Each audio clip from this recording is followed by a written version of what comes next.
சிவராமா, சிவராமா. ஓ டேய் சிவராமா, நீ இங்கதான் இருக்கியா? டேய் இவன் வேற சத்தம் போடாதடா. நீயே என் பேரை சொல்லி காட்டி கொடுத்துற போல. சாரிடா. ஏண்டா உனக்கு ஏதோ உடம்புக்கு முடியலையா? அஞ்சலி ஃபோன் பண்ணி சொல்லிச்சு என்கிட்ட. ஏண்டா என்கிட்ட ஒரு வார்த்தை சொல்ல மாட்டியா? டேய் அதெல்லாம் ஒண்ணும் இல்லடா. லேசா அந்த பிபி தான் கொஞ்சம் பார்டர் தாண்டிருச்சு. இப்ப எப்படி இருக்கு? பரவாயில்ல. இது மாத்திரை மருந்தெல்லாம் சாப்பிட்றேன்ல, வேலை பார்க்கலான்னு பார்க்கறேன். சத்யாவும் அஞ்சலியும் என்ன ஒரு வேலை பார்க்க விட மாட்டேங்கிறாங்க. ஒரு வேலையும் செய்ய வேணாம், நீ ரெஸ்ட் எடு. டேய் ரெஸ்ட் எடுக்கிறதாண்டா நோயை வளர்க்கறதுக்கான அறிகுறியே. இந்த ரெஸ்ட் எல்லாம் என்னால் எடுக்க முடியாதுடா. ரொம்ப கஷ்டமா இருக்கு. டேய் ஒரு 2-3 நாளைக்கு பொறுத்துக்கடா. உன் மிஷினுக்கு கொஞ்சம் ரெஸ்ட் கொடு. எந்த மிஷினுக்கும் 1 மணி நேரம் 2 மணி நேரம் ஓய்வு தேவைப்படுது. வாழ்க்கையில உன்னை நான் 10 வயசுல இருந்து பாத்துக்கிட்டு இருக்கேன். இத்தனை வருஷமா உன் ஓட்டத்துக்கு நீ ஓய்வே கொடுத்ததில்ல. பிள்ளைங்க எல்லாம் வளர்ந்துருச்சுல்ல, அவங்க இப்ப சொந்த காலில் நிக்கிறாங்கல்ல. நீ இப்படி கஷ்டப்படணும்னு இப்ப என்னடா அவசியம்? புரிஞ்சுக்கடா. சரி அதெல்லாம் இருக்கட்டும், நீ வந்த விஷயத்த சொல்லு. என்ன? என்னவா? ஏதோ ஒரு காரணமா தான் வந்திருக்கேன்னு தெரியும். வேணாம், ஒண்ணும் இல்ல. நீ ஏன் உடம்பு முடியாம இருக்க? டேய் சொல்றா, என்னடா? டேய் சிவராமா, அந்த மகேஷ் பையன் என்னை தேடி வந்துட்டான்டா. என்னடா சொல்ற? ஆமாண்டா, நான் நினைச்ச மாதிரி அவன் ரொம்ப வேகமா இருக்கான்டா. நம்மள சுத்தி இருக்கிறவங்களெல்லாம் துருவி துருவி கேட்க ஆரம்பிச்சிட்டான்டா. அம்மா, நானும் ஹெல்ப் பண்றேம்மா. சரி சரி, நான் இதெல்லாம் தொடச்சு வைக்கிறேன், நீ எல்லாம் எடுத்து வைக்கிறியா? நீங்க சொன்ன மாதிரி வேஸ்ட் கட்டிட்டேங்க.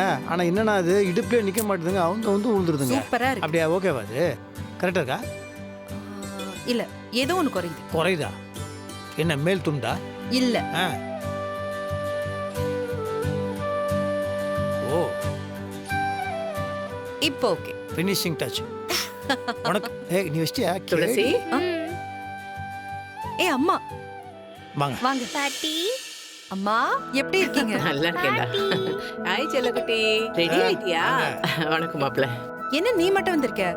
அண்ணன் அண்ணி அஞ்சலி அவங்க எங்க? சொல்றேம்மா, முதல்ல இதெல்லாம் கொண்டு போய் சாமி கிட்ட வை. நான் கேக்குறதுக்கு மட்டும் பதில் சொல்லு. அவங்க 3 பேரும் எங்க போனாங்க? வெற்றி இதை புடிங்க. இல்லம்மா, நீங்க 2 பேரும் இன்னைக்குதான் பால் காய்ச்சி புதுசா ஒரு வாழ்க்கையை ஆரம்பிக்கிறீங்க. உங்க வாழ்க்கை நல்லபடியா இருக்கணும்னு வேண்டிக்கிறதுக்காக 3 பேரும் கோயிலுக்கு போயிருக்காங்கம்மா. எந்த கோயிலுக்கு? மாங்காடு கோயிலுக்கு. ஏமா இங்க வந்துட்டு போயிருக்கலாம்ல? எல்லாம் நீங்க நல்லா இருக்கணும் தாம்மா, உங்களுக்காக தான் வேண்டிக்க போயிருக்காங்க. என்ன மாப்ள? ஆமாத்த, இவ்வளவு பாசம் வச்சிருக்காங்களே, இந்த மாதிரி சொந்தம் கிடைக்கிறத நம்ம கொடுத்து வச்சிருக்கணும்.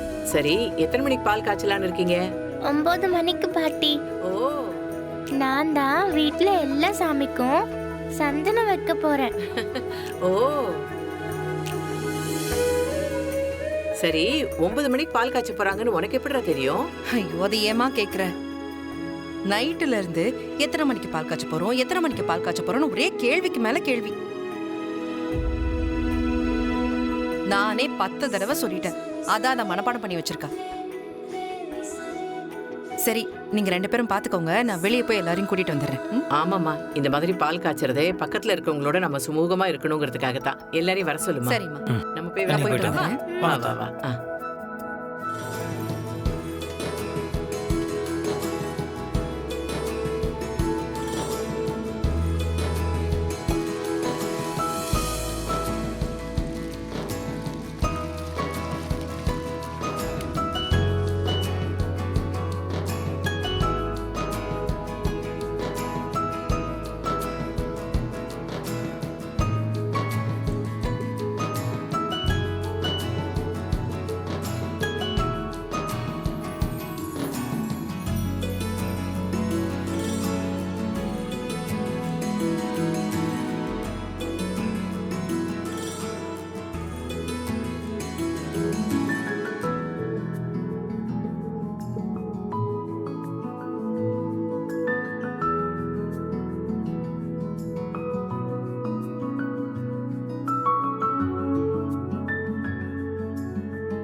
துளசி, அவங்களுக்கு ஒரு டம்ளர் பால் கையில கொடுத்துருமா? ம்.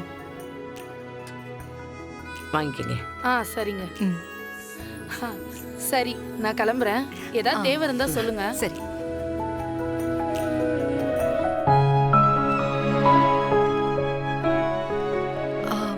அத்தை, எதுக்கு அத்தை இதெல்லாம்? பணம்லாம் வேண்டாம் அத்தை. இங்க பாரு துளசி, நீங்க உழைச்சி சொந்த கால்ல நிக்கிறதெல்லாம் ஒரு பக்கம் இருக்கட்டும். இப்போ கொஞ்ச நாளைக்கு கை செலவுக்கு பணம் வேணும்ல. என்ன டேய் வெற்றி, புடிடா. எனக்கெல்லாம் ஒன்று வேணாம், சும்மா இருமா வேறு.